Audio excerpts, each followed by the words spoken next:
श्री गणेशाय नमः। श्री कृष्ण गोविंद हरे मुरारी, हे नाथ नारायण वासुदेवा। नमस्कार दोस्तों, आप सभी को हमारे YouTube चैनल पर स्वागत है। दोस्तों, आज एकादशी के दिन मैं आपको सुनाने वाली हूँ एकादशी की कहानी। दोस्तों, एकादशी माता मोक्ष देने वाली है। जो भक्त एकादशी का व्रत करता है और एकादशी की कथा सुनता है, उन्हें मोक्ष की प्राप्ति होती है। उनके जन्म जन्मों के पाप धुल जाते हैं। दोस्तों, जो लोग एकादशी का व्रत नहीं करते हैं, वे भी अगर एकादशी का यह पावन कथा सुनते हैं तो उनके सभी जन्मों के पाप नष्ट हो जाते हैं और उन्हें भी मोक्ष की प्राप्ति होती है। दोस्तों, ऐसी मान्यता है कि सतयुग में उत्पन्न एकादशी तिथि को भगवान विष्णु के शरीर से एक देवी का जन्म हुआ था। इस देवी ने भगवान विष्णु के प्राण बचाए, जिससे प्रसन्न होकर विष्णु ने उन्हें एकादशी का नाम दिया, जिन्हें हम 11 माता भी कहते हैं। दोस्तों, शास्त्रों के अनुसार जो व्यक्ति एकादशी के दिन व्रत रखकर भगवान विष्णु के संग एकादशी देवी की पूजा करता है, उसके कई जन्मों के पाप कट जाते हैं और व्यक्ति उत्तम लोक में स्थान पाने का अधिकारी बन जाता है। दोस्तों, एक कथा के अनुसार मोर नामक असुर से युद्ध करते हुए जब भगवान विष्णु थक गए, तब बद्रिका आश्रम में गुफा में जाकर विश्राम करने लगे। मोर भगवान विष्णु का पीछा करता हुआ बद्रिका आश्रम पहुंच गया।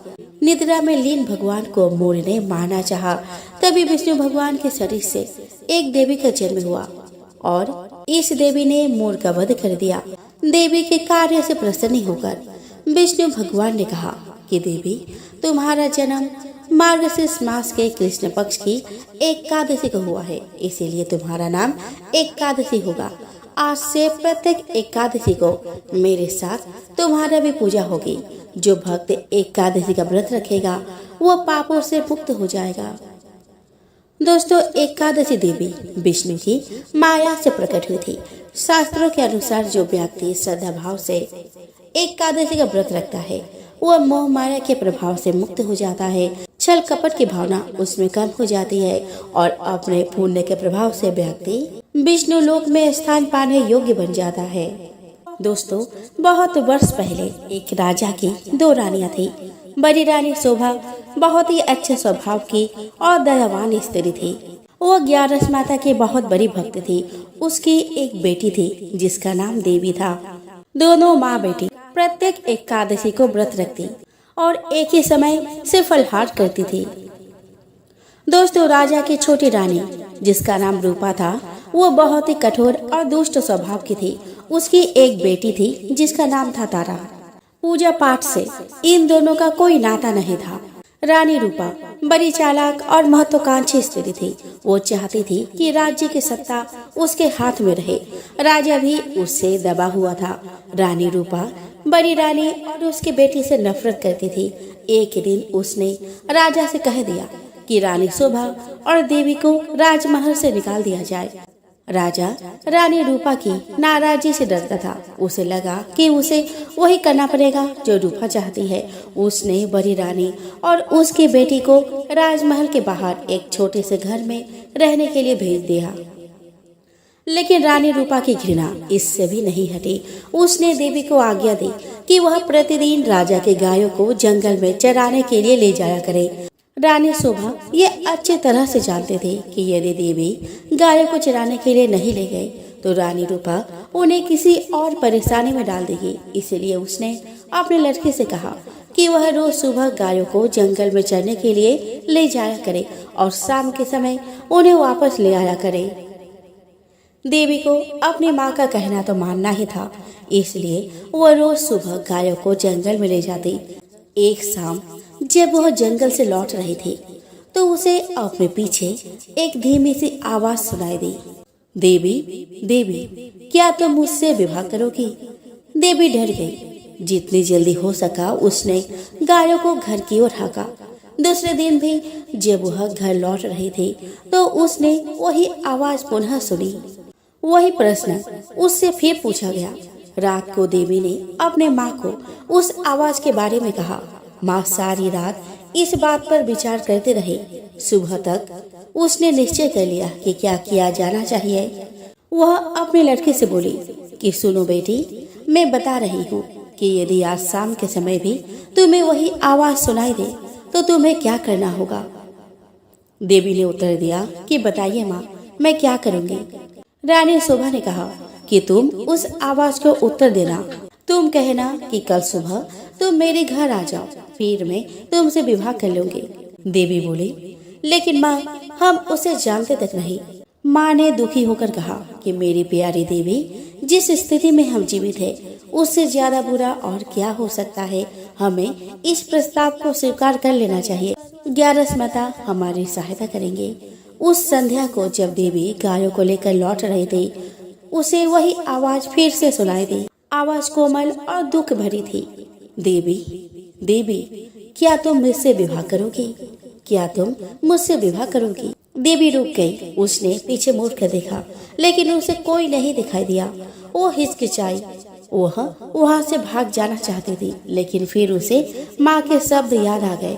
वो जल्दी से बोली कि हाँ, यदि तुम कल सुबह मेरे घर आ जाओ तो मैं तुमसे विवाह कर लूंगी। तब वह लड़की बड़ी तेजी से गायों को हाँकती हुई घर चली गई। अगले दिन सुबह रानी शोभा जरा जल्दी उठ गई। उसने जाकर बाहर का दरवाजा खोला, यह देखने के लिए कि कोई प्रतीक्षा तो नहीं कर रहा। वहाँ कोई भी ना था। अचानक उसे एक धक्का सा लगा। वह स्तब्ध रह गई। एक बड़ा अजगर कुंडली मारे सीढ़ियों में बैठा था। रानी शोभा सहायता के लिए चिल्लाई। देवी और नौकर भागे भागे आए कि क्या बात है। तभी एक आश्चर्यजनक बात हुई। अजगर बड़ा ही विनम्र स्वर से कहा, नमस्कार, मुझे निमंत्रित किया गया था, इसीलिए मैं आया हूँ। आपके लड़के ने मुझसे वायदा किया था कि यदि मैं सुबह घर आ सकूं तो वह मुझसे विवाह कर लेगी। मैं इसलिए यहाँ आया हूँ। रानी शोभा की समझ में नहीं आ रहा था कि वो करे तो क्या करे। उसे तो यही आशा थी कि किसी दिन कोई सुंदर नौजवान उसके लड़के से विवाह करने आएगा। उसने यह कभी नहीं सोचा था कि वह अजगर होगा। एक नौकर भागकर रानी रूपा के पास गया और उसने सारी घटना बतला दी। रानी यह सुनकर प्रसन्न हुई। वह उसी समय अपने नौकरों के साथ रानी शोभा के घर आई। वह बोली, यदि राजकुमारी देवी ने किसी के साथ विवाह का वायदा किया है तो उसे अपना वायदा अवश्य निभाना चाहिए। रानी होने के कारण यह देखना मेरा कर्तव्य है कि वह अपना वायदा पूरा करे। उसी दिन विवाह हो गया। रानी शोभा और देवी के लिए यह कोई प्रसन्नता का समय नहीं था, लेकिन इतने दुर्भाग्य सहने के बाद वे किसी भी प्रकार की विपत्ति का सामना करने को तैयार थे।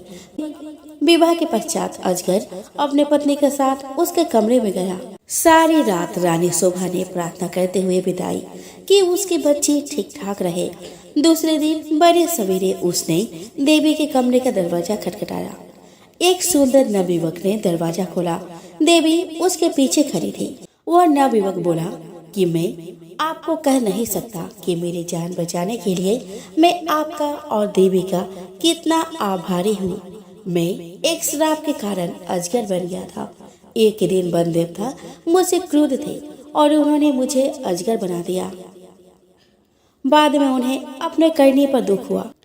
तब उन्होंने कहा कि यदि कोई राजकुमारी जो 101 11 का व्रत की हो और वह एकादशी व्रत का पुण्य मुझे दे दे तो मैं अजगर से मनुष्य बन जाऊंगा। और अब देवी ने मुझसे विवाह कर लिया है। मेरा श्राप उतर गया है। अब मैं फिर कभी अजगर नहीं बनूंगा। रानी शोभा बहुत प्रसन्न हुई। वह 11 माता को कोटि कोटि नमन की। वह अपनी लड़की और दामाद को राजा से मिलाने के लिए ले गई। वह बड़ी विचित्र घटना थी। चारों ओर से लोग उस विचित्र नवयुवक को देखने राजमहल में आने लगे। सभी उत्सुक थे सिवाय रानी रूपा के। रानी रूपा बहुत गुस्से में थी। उसने झल्लाते हुए और खींचते हुए अपने आप को कमरे में बंद कर लिया। देवी का भाग्य उससे देखा नहीं जा रहा था। वो चाहती थी कि उसकी बेटी तारा भी ऐसी भाग्यशाली बने। आखिरकार उसे एक युक्ति सूझी। उसने अपने लड़के को बुलाया और कहा, देवी का तो विवाह अब हो गया है, इसलिए गायों को जंगल चराने के लिए तुम ले जाया करो। तारा चीख कर बोली कि नहीं, मैं नहीं जाऊंगी। इतनी नौकर है तो फिर मैं क्यों गाय चराने जाऊं? रानी क्रुद्ध होकर बोली कि यह मेरी आज्ञा है। एक बात और भी सुनो, यदि जंगल में कोई तुमसे विवाह का प्रस्ताव करे तो तत्काल कह देना कि तुम विवाह के लिए राजी हो, यदि वो अगले दिन सुबह हमारे घर आ जाए। तारा माँ की इस योजना से भयभीत हो गई। वो गायों को जंगल में नहीं ले जाना चाहती थी। वो खूब रोई, लेकिन रानी फिर भी नहीं पिघली। तारा को उसकी आज्ञा माननी ही पड़ी। तारा रोज सुबह गायों को जंगल चराने के लिए ले जाती और फिर शाम के समय वापस ले आती, लेकिन उसे एक बार भी जंगल में किसी तरह की आवाज नहीं सुनी जो यह कह रही हो कि क्या तुम मुझसे विवाह करोगी। फिर भी रानी निराश नहीं हुई। जंगल में कोई अजगर तो था नहीं, तो तारा से विवाह का प्रस्ताव करता कौन? इसीलिए उसने खुद अजगर ढूंढने का निश्चय किया। उसने अपने नौकर को एक अजगर लाने की आज्ञा दी। बहुत खोज करने पर काफी दिनों पश्चात उन्हें एक बहुत बड़ा अजगर मिला। उसे पकड़कर वे राजमहल में ले आई। आखिरकार रानी का अभिप्राय पूरा हो गया और उसने तारा का विवाह उस अजगर से कर दिया। अब रानी को संतोष हुआ। विवाह की रात तारा तथा अजगर को एक कमरे में बंद कर दिया गया। रानी अधीरता से सुबह की प्रतीक्षा कर रही थी। रानी रूपा ने सवेरे सवेरे ही लड़के के कमरे का दरवाजा खटखटाया, लेकिन कोई उत्तर न मिला। उसने जरा और जोर से दरवाजा खटखटाया, लेकिन दरवाजा तब भी न खुला। रानी से और प्रतीक्षा न की गई और उसने धक्का देकर दरवाजा खोल दिया। मोटा अजगर जमीन पर पड़ा हुआ था, लेकिन तारा का कहीं पता नहीं था। रानी चीख पड़ी। महल में सभी ने उसका चीखना सुना। राजा और नौकर भागे भागे आए कि क्या बात है, राजकुमारी कहाँ है? एक रसोइया ने कहा, वह तो अजगर के पेट में होंगे, देखो वो कितना मोटा हो गया है। रानी अब बड़ी जोर जोर से रोने लगी। राजा भी रोने लगे। रसोइया अपने सबसे बड़ा चाकू ले आया और वह बोला कि यदि वो अब तक जीवित हुई तो मैं राजकुमारी को बचाने की कोशिश करूंगा। उसने अजगर का पेट चीर डाला।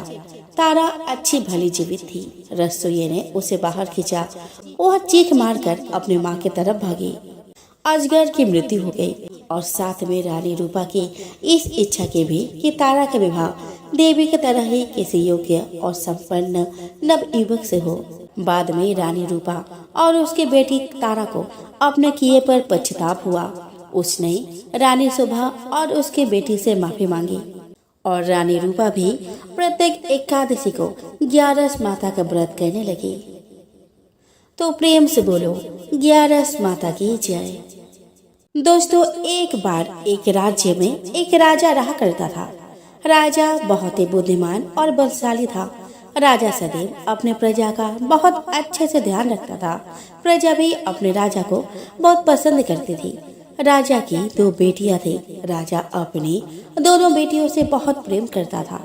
राजा की छोटी बेटी देखने में बहुत सुंदर और आकर्षक थी और राजा की बड़ी बेटी छोटी बेटी के मुकाबले थोड़ा कम सुंदर थी। राजा की छोटी बेटी 11 माता की पूजा किया करती थी और सभी लोग राजा की छोटी बेटी से बहुत प्रेम करते थे और बहुत प्रशंसा किया करते थे। राजा भी अपने छोटी बेटी को बड़ी बेटी से अधिक प्रेम करता था, जिस कारण राजा की बड़ी बेटी को अपनी छोटी बहन से बहुत नफरत होने लगी। राजा की दोनों बेटियां जब बड़ी हो गई, तब एक बार उसके राज्य में रहने वाला राजकुमार राजा की बड़ी बेटी के लिए रिश्ता लेकर आया। लेकिन जैसे ही उस राजकुमार की नजर राजा की छोटी बेटी पर पड़ी, तो वह राजकुमार राजा की छोटी बेटी पर आकर्षक हो गया और उससे पहली नजर में प्रेम कर बैठा। उस राजकुमार ने राजा की बड़ी बेटी के साथ विवाह करने से मना कर दिया और उसने राजा से कहा कि मैं आपकी छोटी बेटी से विवाह करना चाहता हूँ। जिसके बाद राजा की बड़ी बेटी यह देखकर अपनी छोटी बहन से बहुत क्रोधित हो गई और राजा की बड़ी बेटी ने अपनी छोटी बहन को अपना सबसे बड़ा दुश्मन मान लिया।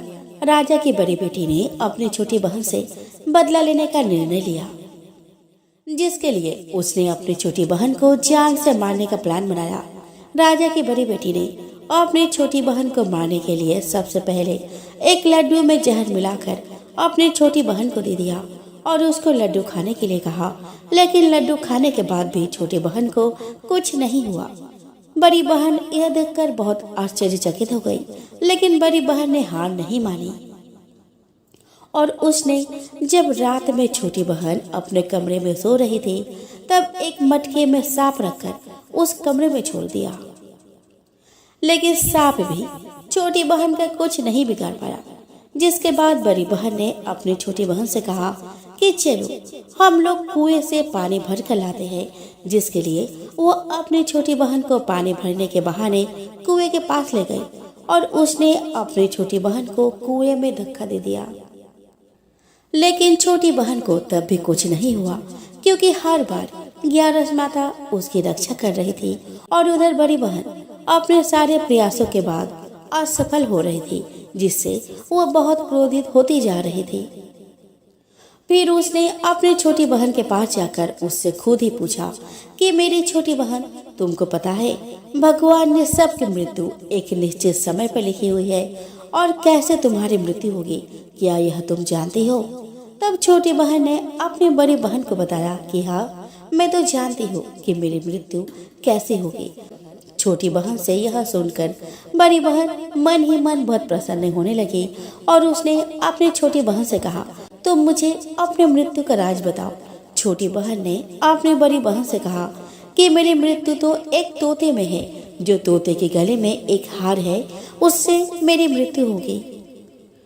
जब तक कोई भी व्यक्ति तोते को मारकर वह हार अपने गले में पहनेगा तो मैं मूर्छित हो जाऊंगी, और जैसे ही उस हार को अपने गले से उतारेगा तो मैं वापस से जीवित हो जाऊंगी।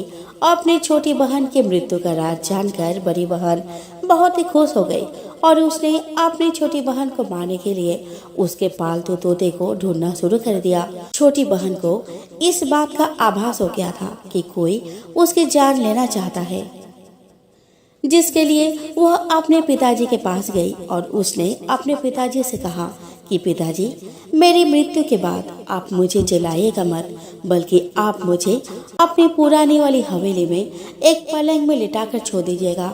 अपनी छोटी लड़की की यह बात सुनकर राजा बहुत आश्चर्यचकित हो गए।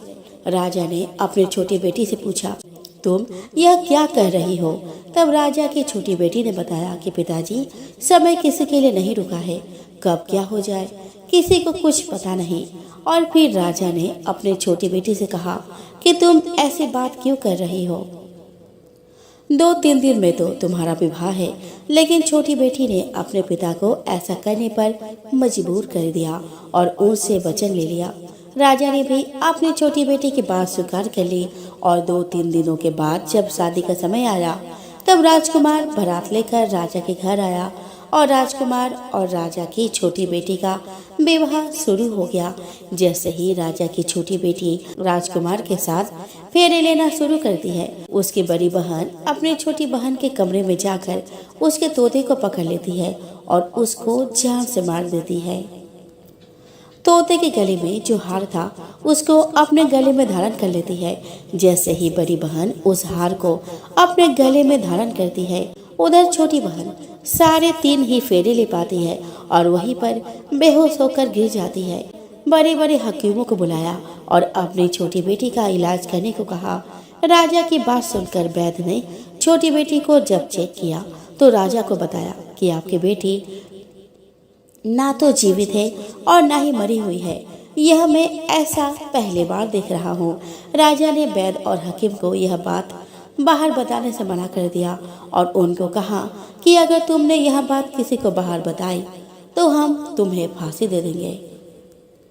राजा ने अपनी छोटी बेटी को पुराने महल में जाकर एक पलंग में लटा दिया और वहां पर कुछ सैनिकों को तैनात कर दिया और वापस अपने महल आ गया। राजा की बड़ी बेटी अपने पिताजी के पास आई और कहने लगी कि पिताजी, अगर यह शादी संपन्न नहीं हुई तो आपकी इज्जत का क्या होगा? आप कहे तो मैं आपकी इज्जत बचाने के लिए राजकुमार से शादी करने को तैयार हूँ। जिसके बाद राजा ने अपनी बड़ी बेटी की बात मान ली और राजा ने बड़ी बेटी को छोटी बेटी के कपड़े पहनाकर मंडप में भेज दिया। लेकिन राजकुमार यह जान गया कि वह राजा की छोटी बेटी नहीं है। बल्कि यह राजा की बड़ी बेटी है। लेकिन जब राजकुमार ने शादी से मना किया तो सभी लोगों ने राजकुमार को विवश कर दिया और राजा की बड़ी बेटी से बचे हुए फेरों को संपन्न करा दिया और विवाह करा दिया। जिसके बाद राजकुमार राजा की बड़ी बेटी को अपने महल ले गया। राजकुमार राजा की बड़ी बेटी से ना तो बात करता था और ना उसको पसंद करता था और ना ही उसके आसपास भटकता था। और राजकुमार ने यह फैसला लिया था कि वह अपने प्रेमिका को ढूंढ कर रहेगा और यह जान कर रहेगा कि उसके साथ क्या हुआ है। एक दिन राजकुमार अपने घोड़े पर सवार होकर राजा के पुराने महल के पास पहुंचा। वहां पर उसने कुछ सैनिकों को देखा। महल के पास पहुंचकर राजकुमार ने जब महल को ध्यान से देखा तो वह समझ गया कि यह तो हमारे ससुर जी का महल है। तब राजकुमार ने सैनिकों से पूछा कि तुम लोग यहाँ क्या कर रहे हो और इस महल के अंदर उस पलंग में कौन लेटा है। जिसके बाद सैनिकों ने बताया यहाँ पर राजा की छोटी बेटी लेटी है। यह सुनकर राजकुमार बहुत प्रसन्न हो गया और वह तुरंत अपने प्रेमिका के पास पहुंच गया और उसकी सेवा करने लगा। जैसे ही रात हुई तो राजा की छोटी बेटी उठकर खड़ी हो गई। राजकुमार यह देखकर बहुत खुश हो गया और उसने अपने प्रेमिका से पूछा कि तुम यहाँ क्या कर रही हो, तुम मेरे साथ मेरे घर चलो। राजा की छोटी बेटी ने राजकुमार को सारी बातें बता दी कि मेरी जान एक तोते में बसी थी और मैंने यह बात सिर्फ अपनी बड़ी बहन को बताया था और मुझे पता है कि उसने ही मुझे मारने का प्रयास किया है। उसके पास एक हार है जिसको वह सुबह पहन लेती है और रात को उतार देती है। जब तक वो हार को पहने रहती है तब तक मैं मूर्छित रहती हूँ और जैसे ही वो हार को उतार देती है तो मैं जीवित हो जाती हूँ और जब तक मेरी बड़ी बहन के पास वो हार है तब तक मैं ऐसे ही जीवित और मूर्छित होती रहूंगी। अगर मेरी बड़ी बहन के पास जो हार है वो मेरे हाथ में लग जाए तो मैं हमेशा के लिए जीवित हो जाऊंगी। राजकुमार यह बात सुनकर राजा की छोटी बेटी के पास रहने का निर्णय ले लिया और उसने अपने बचे हुए सारे फेरे उस पलंग में लेटी राजकुमारी की छोटी बेटी के साथ ले लिए और अपना विवाह पूर्ण कर लिया और वह वहीं पर रहने लगा। देखते ही देखते कुछ समय में राजा की छोटी बेटी और राजकुमार की पत्नी पेट से हो गई। एक दिन राजकुमार को किसी काम से बाहर जाना पड़ा। तब छोटी बहन के पेट में बहुत तेजी से दर्द होने लगा। जिसके बाद उसने ग्यारस माता का आह्वान किया। जिसके बाद वहां पर ग्यारस माता प्रकट हुई और उन्होंने अपने भक्तों के दर्द को दूर किया और एक पुत्र की प्राप्ति करवाई। और वहीं पर अचानक से राजकुमार भी आ गए। राजकुमार ने जब ग्यारस माता को देखा तो वह आश्चर्यचकित हो गए और उसने तुरंत माता को प्रणाम किया। और ग्यारस माता ने राजकुमार से कहा, जब तुम्हारा बच्चा 5 वर्ष का हो जाए तुम अपने पत्नी का हार लाकर इसके गले में डाल देना। और देखते ही देखते राजकुमार और राजा की छोटी बेटी का पुत्र 5 वर्ष का हो जाता है। राजकुमार अपने बेटे से कहता है कि बेटा, मैं कुछ काम से बाहर जा रहा हूँ, तुम अपनी माता का ध्यान रखना। यह कहकर वह वहाँ से चला जाता है। राजा को बाहर निकलता देख बड़ी बहन के सैनिक देख लेते हैं और बड़ी बहन को जाकर सारी बातें बता देते हैं। जिसके बाद बड़ी बहन अपनी छोटी बहन के पुत्र को वहाँ से उठवा लेती है और उसको मरवा देती है। छोटी बेटी के पुत्र के 2 टुकड़े करवा देती है। पहला टुकड़ा चक्की के पास छुपा देती है और दूसरा टुकड़ा अपने पलंग के नीचे रख लेती है। अब ग्यारस माता भिखारी का रूप लेकर आती है।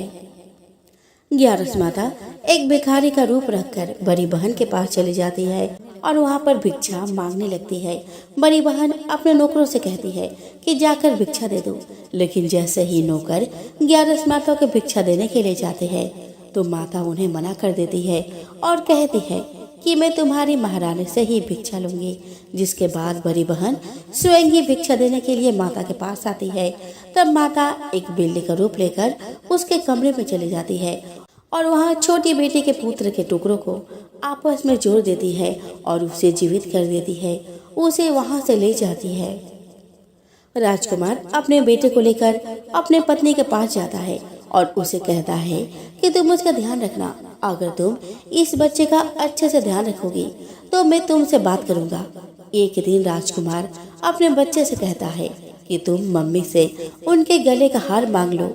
जिसके बाद राजकुमार का लड़का अपने मम्मी के पास जाता है और कहता है कि मम्मी, मुझे तुम्हारा हार चाहिए जो तुमने अपने गले में पहन रखा है।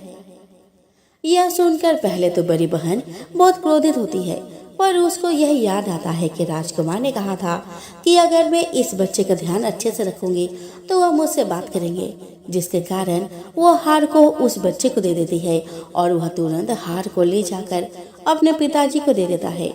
और तभी राजकुमार अपने बेटे को लेकर वहां से जाने लगता है और अपनी पत्नी से कहता है कि तुम हमारे लिए खाना बना कर रखना, मैं शाम को आकर तुम्हारे साथ खाऊंगा।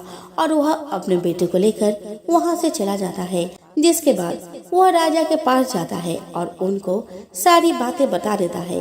राजा अपने बड़ी बेटी की यह करतूत सुनकर बहुत क्रोधित होते हैं और अपनी परवरिश पर दोष देने लगते हैं और राजकुमार को अपनी छोटी बेटी के साथ रहने का आदेश देते हैं। तो ये रही ग्यारस माता की कहानी। तो दोस्तों, प्रेम से बोलो ग्यारस माता की जय। दोस्तों, एक बूढ़ी माँ ने एक बार निर्जला एकादशी का व्रत रखा। बड़े ही भाव भक्ति से पूजा अर्चना की। उन्हें वृद्धा अवस्था में क्या बाधा थी, वे तो अपने पुत्र पौत्र की सुख सुविधा के लिए व्रत रखने लगी थी। वे दिन भर तो जरा कठोर मन करके अपने प्यास को रोके रही। दिन में पूजा पाठ किया, कथा सुनी और पंडित जी को मिट्टी के पात्र में भरकर पानी और ऋतुफल दान में दिए। दोना भर भर कर पूरा वितरण किया। उन्हें गर्मी के कारण बहुत बेचैनी हो रही थी। इस कारण से बड़ी देर तक पानी में पड़ी रही और पानी के कूला करती रही, मुंह धोती रही। तब कहीं थोड़ा बहुत धैर्य बंद पाया।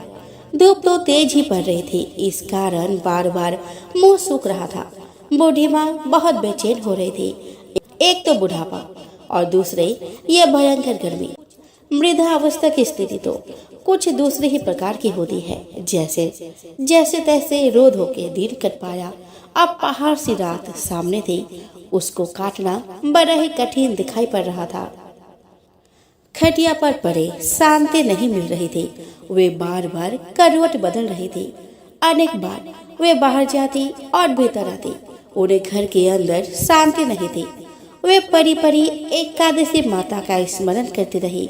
वे कहती रही कि हे माता जी, आप मेरी लाज रखिएगा, आप ही मुझे शक्ति दीजिए जिससे मैं भली भांति आपका व्रत कर सकूं और ये पहाड़ सी रात शांतिपूर्वक व्यतीत हो सके। प्यास के कारण बूढ़ी माँ की बेचैनी तो बढ़ ही रही थी।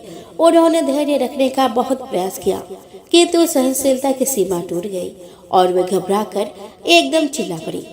बोली कि बचाओ बचाओ बचाओ। अम्मा का चिल्लाना सुनकर परिवार भर के नर नारी, बच्चे और पड़ोसी एकत्रित होकर बूढ़ी अम्मा की खटिया के समीप पहुँचे। सबने पूछा कि अम्मा जी, आपको क्या हो गया है? आप क्यों चिल्ला रही हो? आप इस वृद्धावस्था में ये कठिन व्रत क्यों कर रही हो? अम्मा जी, सत्य से ही भक्ति होती है। थोड़ी ही देर में वे फिर से बोली कि अरे, हमारे तो प्राण ही निकल जा रहे हैं। मेरी छाती पर ठंडे पानी का घड़ा रख दीजिए। नातियों ने दादी की छाती पर ठंडे पानी का पात्र रख दिया। तब कहीं उन्हें थोड़ा बहुत आराम मिला और थोड़ी देर के बाद उन्होंने अपनी आंखें बंद कर ली। एकादशी माता ने सोचा कि ये बूढ़ी अम्मा है तो बहुत कठोर, जरा जाकर उसकी परीक्षा लेनी चाहिए। वे आधी रात को मुर्गा बनकर टरटराने लगी। मुर्गा की आवाज सुनकर दादी जल्दी से उठी और बाहर जाकर आसमान की ओर देखा, किंतु आसमान में कहीं उन्हें प्रातःकालीन तारा दिखाई नहीं दिया। वे सोचने लगी कि ये मुर्गा क्यों और कैसे बोल गया है। उन्हें प्यास तो बढ़ ही रही थी। थोड़ा बहुत उनका मन भी विचलित होने लगा था, किंतु अंत में उन्होंने दृढ़ निश्चय किया कि मैं अब व्रत को पूर्ण करके ही छोड़ूंगी, चाहे भले ही मेरे प्राण निकल जाए। यह सोचकर वे खटिया पर शिथिल होकर लेट गई। थोड़ी देर में एकादशी माता ने उनकी फिर से परीक्षा लेनी चाहिए। एक छोटी सी बालिका एक गिलास में शरबत लेकर उनके सिरहाने खड़ी हो गई और जोर से बोली कि दादी जी, सवेरा हो गया। आप हाथ मुंह धोकर शरबत पी लीजिएगा।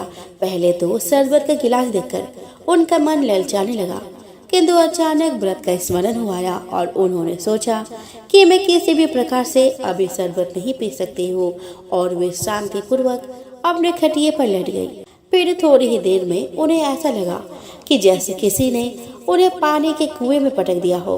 वे बड़ी देर तक उस कुएं में हाथ पांव चलाते रहे, किंतु उन्होंने अपने मुंह में पानी की एक बूंद भी नहीं जाने दी और वे दृढ़तापूर्वक अपना व्रत पालती रही।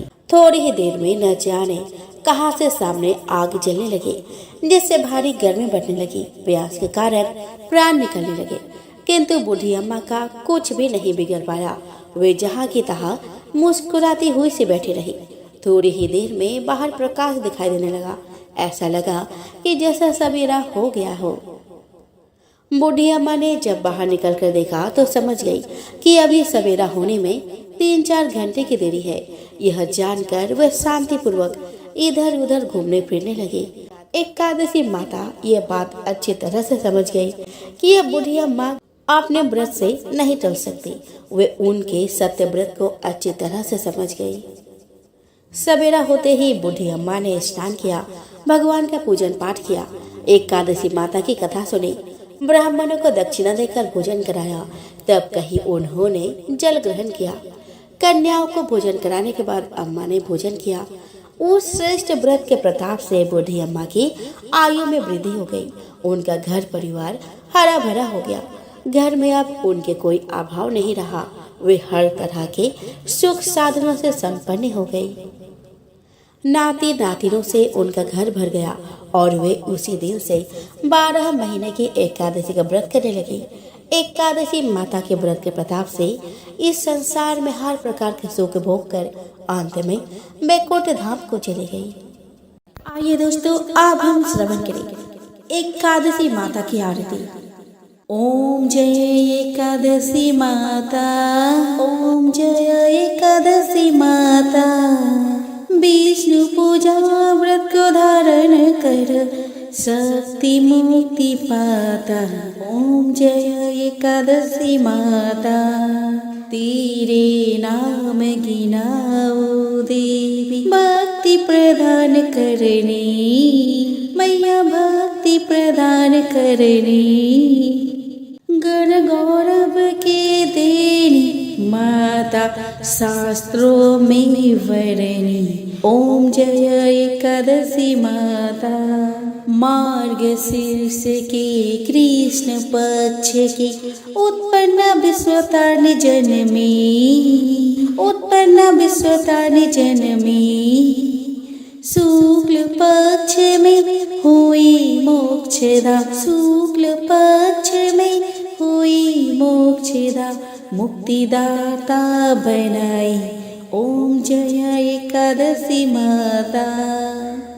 पौष के कृष्ण पक्ष की सफला नामक है मैया, सफला नामक है। शुक्ल पक्ष में होए पुत्रदा, शुक्ल पक्ष में होए पुत्रदा, आनंद अधिक रहे। ओम जय एकादशी माता। नाम सट्टिला माघ मास में कृष्ण पक्ष आवे। शुक्ल पक्ष में जया कहावे, शुक्ल पक्ष में जया कहावे, विजय सदा पावे। ओम जय एकादशी माता। विजय फागुन कृष्ण पक्ष में शुक्ला आम्र की, पाप मोचनी कृष्ण पक्ष में, पाप मोचनी कृष्ण पक्ष में, चैत्र महाबल की। ओम जय एकादशी माता। चैत्र शुक्ल में नाम कामेदा, धन देने वाली। ओ मैया धन देने वाली। नाम बरतने कृष्ण पक्ष में नाम बरतने, कृष्ण पक्ष में बैसाख महावाली, ओम जया एकादशी माता। शुक्ल पक्ष में होए मोहिनी, अपरा ज्येष्ठ कृष्ण पक्षी, ओ मैया अपरा ज्येष्ठ कृष्ण पक्षी। नाम निर्जला सब सुख करने, नाम निर्जला सब सुख करने, शुक्ल पक्षी रखी, ओम जया एकादशी। योगिनी नाम आषाढ़ में जानो, कृष्ण पक्ष करने, ओ मैया कृष्ण पक्ष करने। देव सयानी नाम कहावो, देव सयानी नाम कहावो, शुक्ल पक्ष धरने, ओम जया एकादशी। कामिका श्रावण मास में आवे, कृष्ण पक्ष कहिए, ओ मैया कृष्ण पक्ष कहिए। श्रावण शुक्ला होए पवित्र, श्रावण शुक्ला होए पवित्र, आनंद से रहिए, ओम जय एकादशी माता।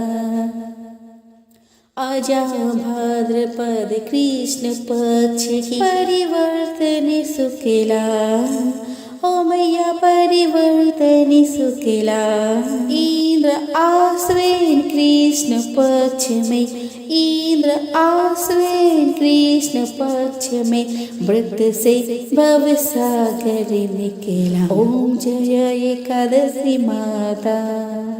पापंकुशा है शुक्ल पक्ष में, पापंकुशा है शुक्ल पक्ष में, आप हरणहारी।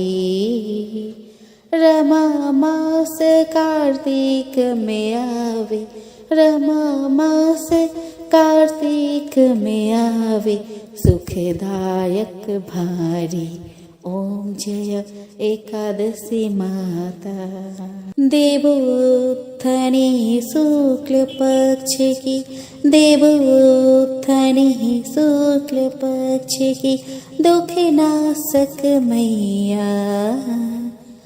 पावन मास में करू विनती, पावन मास में करू विनती, पार करो नैया, ओम जय एकादशी मैया। परमा कृष्ण पक्ष में होती, परमा कृष्ण पक्ष में होती, जन मंगल करने।